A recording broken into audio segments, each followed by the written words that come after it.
Merci Nabino pour vos alaki belé na tina na kolanda magazine chrétien na lingala. Topesi bino mbote bisika wapi ezwami bino pe to tombeli. Bon anniversaire na ba maman nyonso o bazali kolanda biso. Alors to refongola magazine na biso na élément oyo.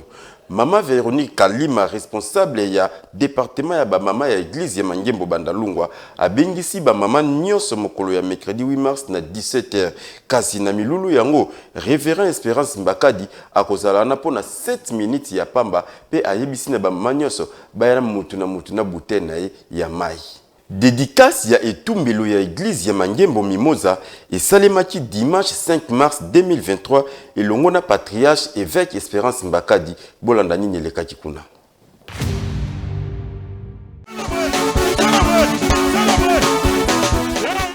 Célébration dédicace ya etumbelo tope hôtel ya église de Mangembo Mimosa ezalaki bongo dimanche 5 mars 2023. Bandeko bazalaki ebele na ba invité à lolenge nyonso. Kasi na boye le patriarche Espérance Mbakadi ye azalaki wana pona kosopa mafuta et santo pe ba déclaration à lolenge nyonso. Pour dévoiler le lieu très saint qui va donner l'accès à nous tous dans ce lieu pour faire quoi que ce soit. C'est vous la personne qu'il faut pour le dévoiler. Au nom du Père, du Fils et du Saint-Esprit. Nous voulons officiellement inaugurer cette estrade, cet hôtel, au nom de Jésus-Christ.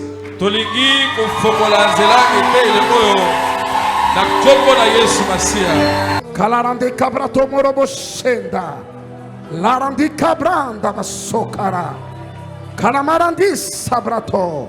Que ce lieu soit un lieu redoutable. Que ce lieu soit la porte des cieux. Que ce lieu soit la porte des cieux. Que ce lieu soit la maison de Dieu. Et que la parole qui sera prêchée de cet hôtel libère les captifs, guérisse les malades. Que ce lieu soit redoutable. Un lieu de miracle. Un lieu de prodige. Un lieu de signe. Qu'il y ait culte ou pas. Tout celui qui viendra en ce lieu et qui priera ses genoux, que le Dieu de cieux les rencontre. Nyonso oyo ebulisami yangonde ekomi petwa na boye etumbelo ya église de Mangembo Mimosa ekomi esika oyo ba angelu bakomata pe bakokita. Que le pasteur établisse sur cet hôtel et tout ce qu'il choisira pour monter dans cet hôtel, que tombe sur eux l'esprit d'Ézéchiel.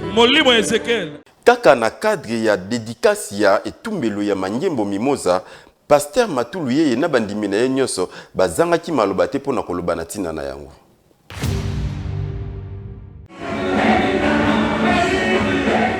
Ezalaki ya koinda mokolo ya dimanche 5 mars 2023 na église de Mangembo Mimosa ya mobateli mpate Matulu yeye. Po bango bayambaki révérend Espérance Mbakadi pona dédicace ya etumbelo na bango. Esengo ezalaki makasi boyo kandenge pasteur Matulu yeye alobi. Alobi na peuple de Dieu que bisika to kokana raté. Au moins, on a même na ba route, na ba bisike belé accident ça maka sikane. C'est-à-dire ba dédié sikana na ba accident makila ba tuetanga. Mais oyo, eza dédicace satanique té, eza dédicace divine. Ce lieu est devenu redoutable. Que quand ils ont un problème, même s'il n'y a pas culte, un hôtel, c'est un aéroport des esprits.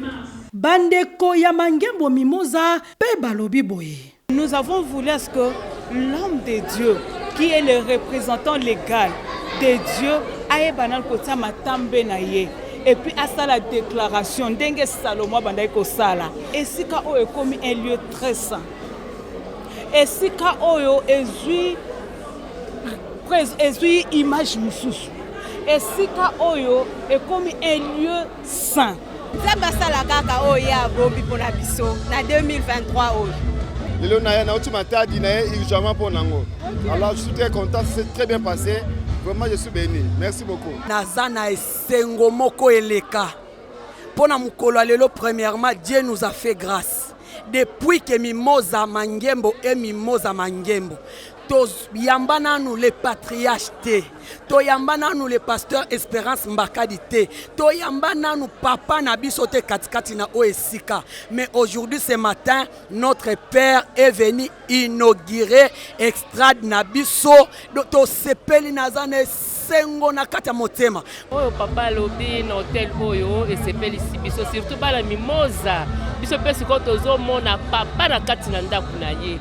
Avant, on venait les chercher, mais maintenant notre papa va nous attendre ici. Eh, boyende zalaka. Soki papa aye nandaku nzala nyonso esilaka. Lolenge bana ya mangembo mimonza nzala na bango esili po papa zalaki wana. Et je dis ceci. Après chaque prédication, les esprits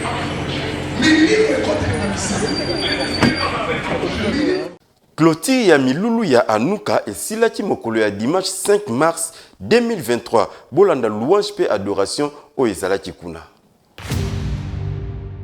Signe cela.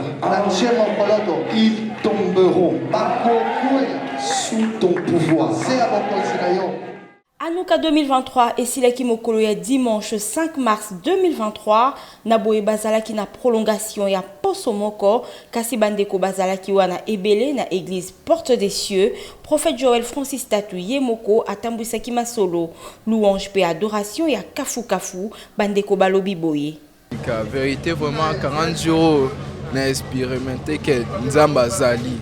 Bato ebele baboye senga ba décourager kinga ote prophète azala boye sur on a tout na bango est-ce que bokenda église pour na prophète to pour na Nzambe après tinga mona na expérimenter liboko Nzambe na inviter pe bato ana ba no douter ba mo ba lobi vraiment que bandimi que Dieu a vraiment Nzamba azala yango vraiment Nzamba kumanga mona ziba kombe belle la famille et comment na ba niveau où père za ba tension et comment na point au kufa. Mais grâce à ma prière, on a un Nzambe na biso. C'est ok, bien merci. 40 jours, et ça passé, et ça facile. Koko ma pe ko siko banda pe ko sili satina suka boy, et ça kaka grâce à Nzambe. Et ça ngolu à Nzambe. Peut aussi si on a kembo, bino moni ba image, nengeleki, Nzambe vraiment zaki au rendez-vous. Et sur ça, nous savons que le Seigneur nous fera énormément du bien. Prochaine édition Ekoya, bozangate, ba oborata ki borate makasi. Mais comme on dit que mieux vaut la fin d'une chose que son commencement, j'espère que pasteur Nabiso, Dadi Nabiso, Baxlebiso, semaine additionnelle. Donc, boya. L'addition, oezoya. Donc, ne ratez pas, venez vivre à la main de Dieu. Anuka 2023 et Sili Kasima Solo na yango et Silité, Pambate, Mama Nali Kambo na yango Assassion, Ezaka Kakoko Bakuna na église Porte des Cieux, Kasibandeko, ba pesi rendez-vous pour Nambula Oyo Ezakoya. Le 8 mars, ekozala ndenge nini na Mangembo Bet Peret, Mama Blandine Teka, alobi na tina na ba mama nyonso pe bilenge basi. Bolanda. Église de Mangembo Bet Peret, oyo ekambamaka na la fille de prophète Blandine Teka, babongisi pona ba mama nyonso pe bilenge basi milulu minene mokolo ya mercredi 8 mars 2023. Na mama na likambo, les femmes de la Bible qui ont bouleversé le monde. Boyoka, la fille du prophète ndenge alobi. To mona ka ba mama bakendaka bisike belé, to mona ka ba mama bakendaka muziki, bakendaka ba réunion ma musala. Yango biso to lobaki eza pe mabete. Soki le 8 mars bato bako kende sele bato bako kende boye bato bako kende tolobaki ke non yesu pe fo azwa par na ye na le 8 mars parce que za mukolo ba mama yango tolobaki ke biso to kwa na tongo donc toza partir il y a 8h à 11h30 to kozala wana pona ba mama nyonso to ya kopesa Nzambe merci parce que c'est notre jour to sali appel na ba mama nyonso oyo bazabi sika nyonso ezala kingasani masina matetelemba biso bazali ba mama baya pona le 8 mars na tongo eza journée moko munene ekozala malamu pe Nzamba kozala lokumu. En tout cas surprise eza bukolo wana tokokuta na motei na biso ya sika ya malamu mama la biso alobaka bien tokozala na mama la bombi mama wana tokozala na le kunda akozala wana équipe na bango nyonso mobimba. Mama na elenge mwasi le 8 mars kovanda na ndaku te kokende pe na bar te kasi yaka kozwa ya motuya elongo na Yesu na avenue Makanza numéro 62 Shaba Gambela na commune ya Ngiringiri kobanda 8h kino 11h30 mabina pe ekozala na Bakunda Sisters boyende ezalaka. Soki olingi basunga yo na ba service lokola protocole, sécurité, service traiteur, pe misusu, agence Amour Plus eza na pona bino. Agence Amour Plus a tient à disposition la biso bas service lokola protocole sécurité service traiteur pe misusu pona ko sunga pe ko assurer ba manifestation lokola conférence séminaire deuil mariage pe makambo ebele. Natina na yango responsable ya agence Amour Plus ye alobi boye. Agence Amour Plus ezali agence nini? Agence Amour Plus ezali agence moko o ezali ko sunga bino nyonso ba congolais nyonso na ba événement pe ba manifestation na bino nyonso. Soko za na événement moko za na manifestation lokola fête ko bongisa conférence, ezala uzana matanga, ezala uzana activité nini ezala politique, ezala ba activité na l'église. Benga biso ko exister te agence Amour to ko saelo musala kitoko penza, malamu penza.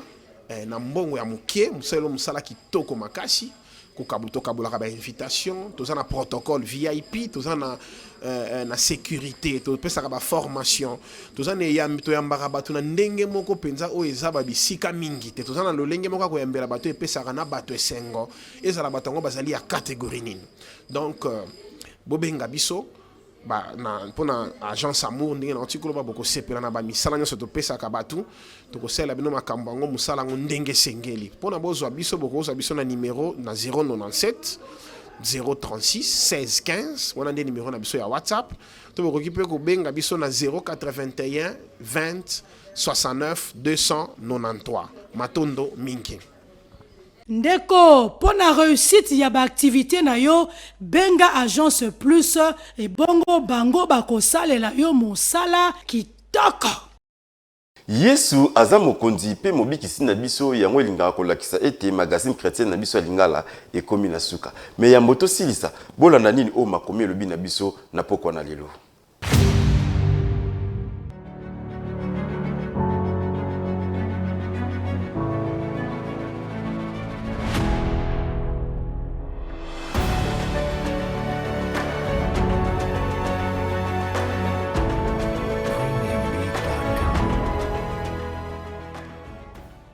Matondi mingi parce que bozala ki ebeli na tina na kolanda magazine chrétien na bino ya lingala to komi na suka kasi to koyebisaka bino bo continuer ko liker pe bo yeme nyonso oyo leka na page MCL TV ya ngwana nde ekopesa bino makoki ya kozoba notification nyonso oyo etali magazine chrétien na lingala mais poto sukisa to pesi kaka bonne fête na ba mama pe bilenge basi nyonso.